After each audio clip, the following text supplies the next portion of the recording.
Bagaimana Bapak, Ibu? Apakah sudah memulai pembelajaran berpusat pada murid hari ini? Waduh Bu, tadi anak-anak malah menjadi bubar dan bingung Bu. Loh kok bubar Pak? Bukannya Bapak sudah menuntun anak-anak?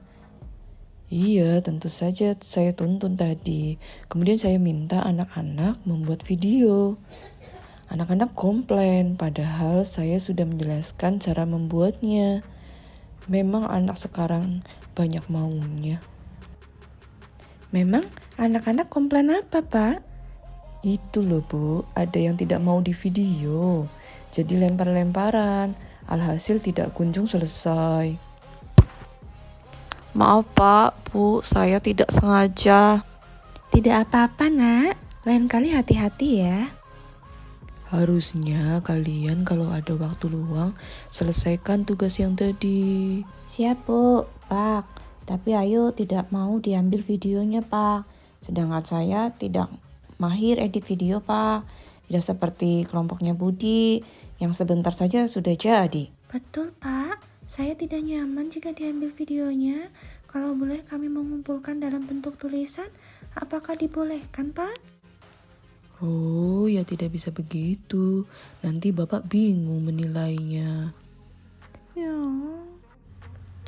Pak, masih ingat tidak Pak yang kemarin kita pelajari? Bukan saya ingin menggurui, saya hanya ingin mengingatkan kembali. Kan sudah seharusnya kita saling mengingatkan. Guru itu sebagai penuntun siswa agar mencapai keselamatan dan kebahagiaan baik sebagai manusia dan masyarakat. Seperti pandangan Ki Hajar Dewantara yang mengibaratkan guru seperti petani. Seorang petani tidak bisa mengubah padi menjadi jagung. Jika ia menanam padi, panennya pasti padi. Ia tidak bisa mengubah kodrat tersebut. Kita harus menyadari kebutuhan anak, seperti halnya padi Pak. Jika kita memahami kebutuhan perawatannya, meskipun bukan bibit padi yang unggul, tapi dengan keuletan dan kesabaran merawatnya, ia akan tumbuh optimal menjadi padi yang baik. Iya ya, betul Bu.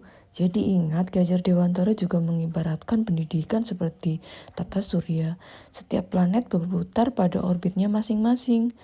Begitu juga dengan anak mereka menguasai bidang keilmuan sesuai kemampuannya masing-masing.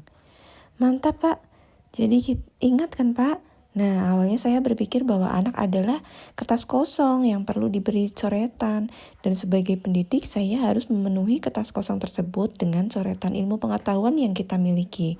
Sehingga anak punya bekal dalam menjalani kehidupan. Nah, kita sebagai pendidik bersifat otoriter. Namun, setelah kita belajar bersama kemarin tentang filosofi Ki Hajar Dewantara, pemikiran saya mulai berubah.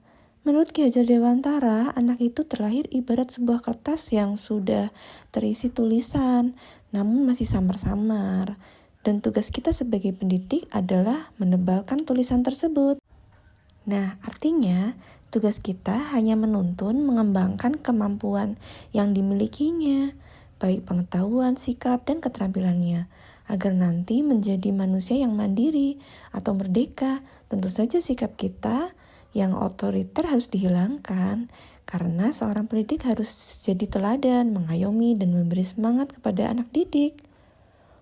Hahaha, seperti semboyan pendidikan ya Bu. Ingarso sung tulodo di depan memberi teladan, ing madya mangun karso di tengah mengayomi, membangun ide dan gagasan, kemudian tutwuri handayani di belakang menyemangati, memberi motivasi dan dukungan. Nah, jadi terkait anak yang tadi bagaimana Pak tindak lanjutnya? Ya, sesuai kemampuan masing-masing kan Bu.